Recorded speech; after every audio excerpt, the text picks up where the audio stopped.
On va revenir en France avec cette loi des séries troublante dans les Bouches-du-Rhône. Depuis le début de l'année, une dizaine de chiens ont été empoisonnés. Des faits recensés sur plusieurs communes et qui commencent, vous allez le voir, à inquiéter les propriétaires d'animaux de compagnie.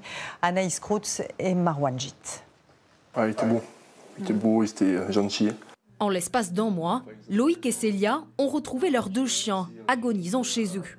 Ils en sont persuadés, leurs animaux ont été empoisonnés. Le chien est parti en l'espace de combien de temps? Un quart d'heure, 10 minutes. Il avait 3 ans, donc il s'est vidé. L'empoisonnement, ça vient de suite à l'esprit. Des décès soudains qui ont laissé un grand vide. Pour les enfants, c'était un manque, c'était un trou, c'était compliqué. Perdre l'animal, ça fait partie de la famille. Le vétérinaire a conclu à un empoisonnement. Loïc a donc porté plainte contre X. Il a aussi appelé à la vigilance sur les réseaux sociaux. Mes 2 chiens sont morts en mode environ d'intervalle. Et a reçu des témoignages quasiment similaires. Des animaux décédés dans des circonstances anormales. À Allot, une dizaine de cas auraient été recensés depuis le début de l'année. De quoi inquiéter les habitants. Ça me questionne et ça me fait surtout peur parce que moi je balade souvent avec mon chien et j'avoue que je me dis il peut être trouvé par terre quelque chose et le manger, quoi, voilà. Certains ont même changé leurs habitudes. Maintenant, je vais un peu dans un coin vraiment bien retranché où je pense qu'il y a trop personne qui y va. Mais avant, partir d'ici, je pouvais déjà la lâcher en fait. Mais comment expliquer ces décès d'animaux dans cette commune de 22 000 habitants? Il est fort possible aussi qu'il ait bouffé l'animal, un peu le chien, et qu'il ait mangé un peu un produit que les administrés ont mis pour les plantes, du tulimace.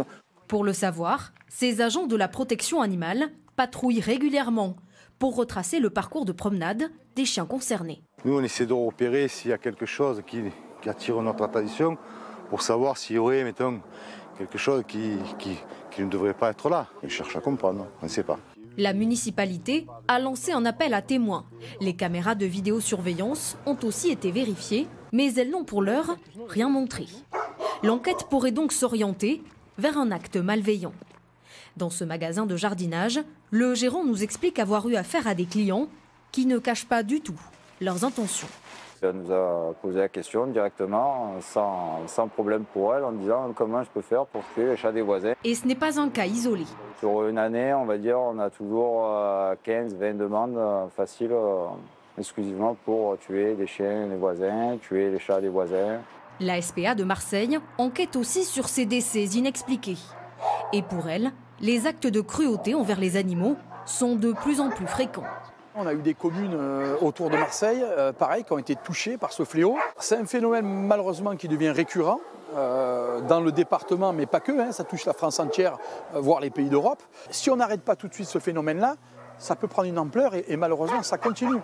Les auteurs de ces empoisonnements peuvent encourir jusqu'à 3 ans d'emprisonnement et 45 000 € d'amende.